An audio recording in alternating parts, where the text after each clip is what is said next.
On va dans le livre de Samuel. 1 Samuel chapitre 17, verset 25. Dans la Nouvelle Bible seconde, il est dit ici, les hommes d'Israël, ici on ne parle pas des étrangers, écoutez très attentivement, que les citoyens du pays, payent l'impôt. Contrairement à ce que Jésus a fait croire à Pierre, que les citoyens n'ont pas à payer l'impôt, c'est plutôt les étrangers. Ça, c'est faux.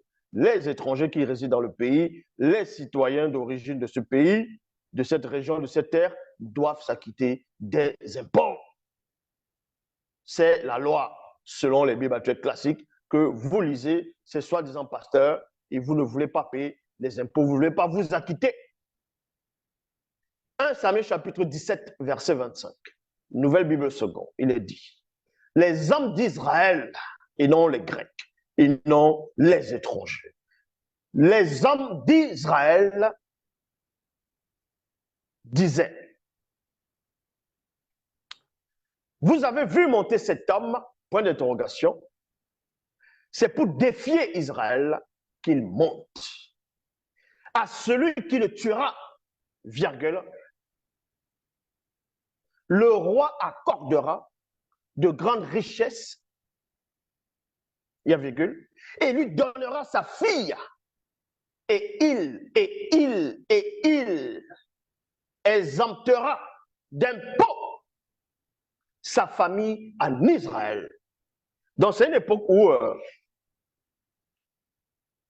le peuple d'Israël, les hommes d'Israël vont se réunir parce qu'il y avait donc celui qui dérangeait le peuple d'Israël, il insultait l'armée de l'Éternel, il insultait l'Éternel, et ainsi de suite. Et le roi ne pouvait pas directement le combattre. Donc le roi a fait un décret. Il a dit que celui en Israël, dans le citoyen aussi, celui qui est en Israël, l'Israélite, qui va tuer cet homme-là, non seulement le roi va lui donner des présents, des richesses, il va faire en sorte qu'il soit marié avec sa propre fille, et encore, il ne payera plus d'impôts en Israël, ni sa famille.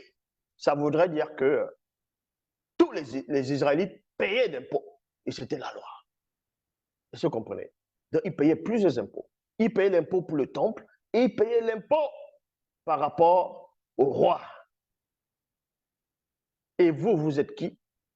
Vous n'êtes même pas des Israélites.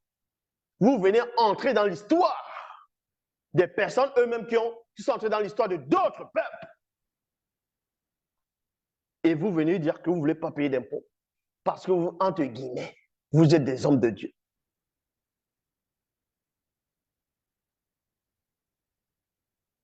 Qui vous a mandaté?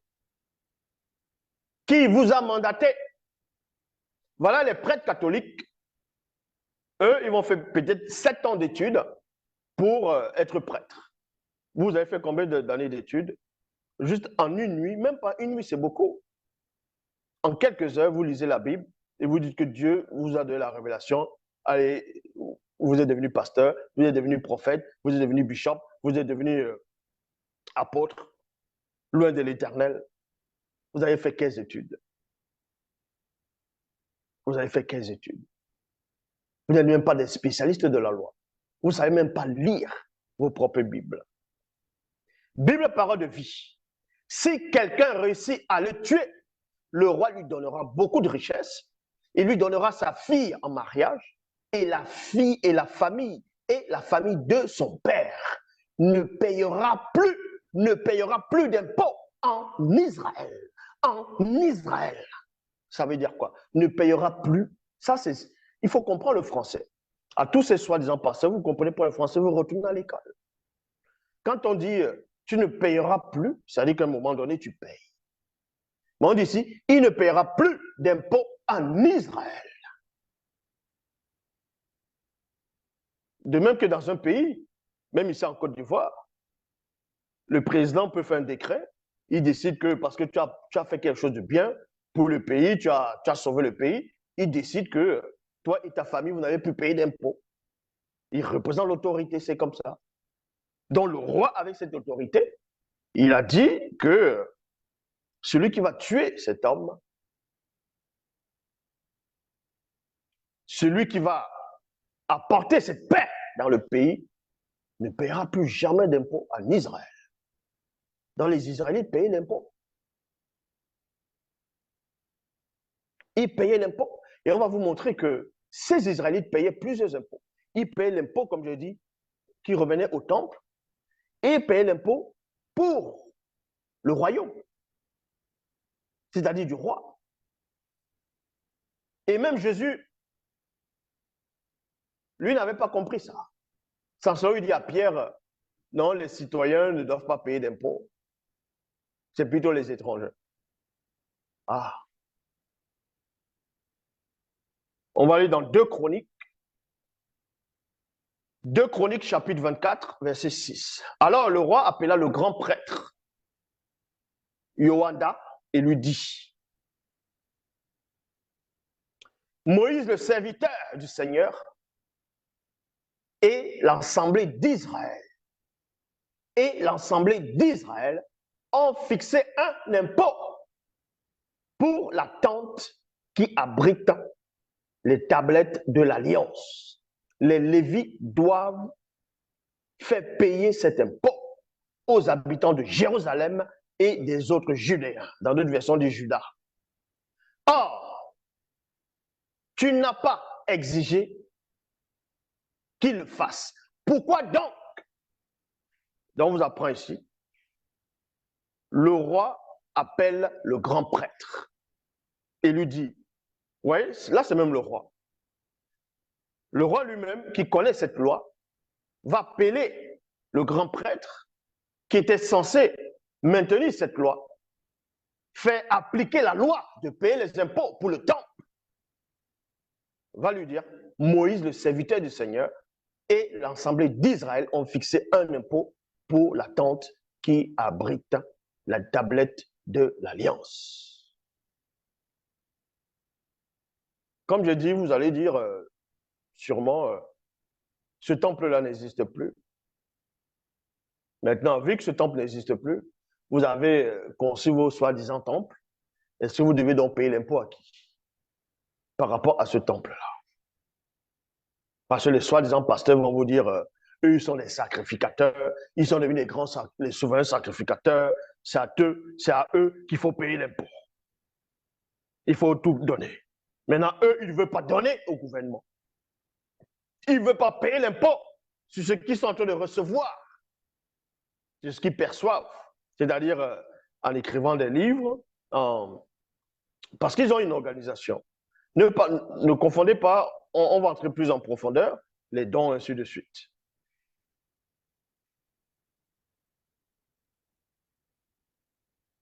Les Israélites, dans 2 Chroniques 24, verset 9, ensuite, on vous dit ici, il a fait annoncer ceci à Jérusalem et dans tout le royaume de Juda. Mais avant cela, on vous dit, dans 2 Chroniques, chapitre 24, verset 6, les Lévites doivent faire payer cet impôt aux habitants de Jérusalem et aux autres Judéens. Or, tu n'as pas exigé qu'ils le fassent. Pourquoi donc? 2 Chroniques 24, verset 9. Ensuite, il fait annoncer ceci à Jérusalem et à tout le royaume de Juda. 2 points. Dans le désert, Moïse, le serviteur de Dieu, a fixé un impôt pour les Israélites. Point. Chacun doit apporter cet impôt au Seigneur. Chacun doit apporter cet impôt au Seigneur. Maintenant, je me répète, comme je dis, les soi-disant pasteurs qui sont en train de m'écouter maintenant et qui vont regarder ce live, vous allez vous poser la question, sans doute, de savoir, vous allez payer cet impôt à qui maintenant? Vu que ce temple-là n'est plus là, vous allez maintenant dire, oui, mais Paul a parlé du temple qui est le corps du Saint-Esprit. Non. Ici, on est dans la précision. Maintenant, vu que ce temple-là n'est plus là, vous dites sans doute que vous ne devez pas payer d'impôts. Non, vous devez toujours payer d'impôts. Vous devez payer l'impôt au gouvernement ivoirien. c'est la loi. Et dans Jacques, il est dit, celui qui applique les commandements, il renonce à un seul, il viole la loi. Tout le reste, ça ne sert à rien. Donc le gouvernement ivoirien doit tous vous arrêter, tous vous convoquer à toutes ces églises-là qui ne sont pas reconnues et faire voir qui c'est qui ne paye pas d'impôts. Les arriérés, et ainsi de suite. Et vous devez tout payer les impôts. Vous allez tous passer et payer ces impôts-là. Parce que c'est la loi. Vous n'êtes pas privilégiés. Il y a des pauvres qui réussissent à payer d'impôts. Il y a des gens qui se débrouillent, qui sont dans la précarité. Ils payent des taxes parce qu'ils vont vendre au marché, ils payent des pièces. Mais vous ne voulez pas vous acquitter. Pourquoi? Vous allez certainement dire, oui, mais les catholiques, on les donne pour le privilège, les protestants, on les donne le privilège, les musulmans, certains, les confessions qui sont reconnues par l'État ivoirien, vous allez dire qu'on les donne des privilèges. Bon, on ne vous donne pas les privilèges parce qu'on ne vous reconnaît pas. On sait que vous êtes des bandits. En tout cas, selon l'État ivoirien, on ne vous reconnaît pas. Donc, vous devez vous acquitter de ces impôts-là. Vous devez déclarer vos patrimoines. Bible en français courant, il est dit. Ensuite, on fit proclamer à Jérusalem et dans tout le royaume que chacun devait plutôt apporter au Seigneur l'impôt exigé des Israélites par Moïse, le serviteur de Dieu, lors de la traversée du désert. Au temps de Moïse, il y avait des prêtres. Au temps de Moïse, il y avait on va dire des serviteurs, ainsi de suite.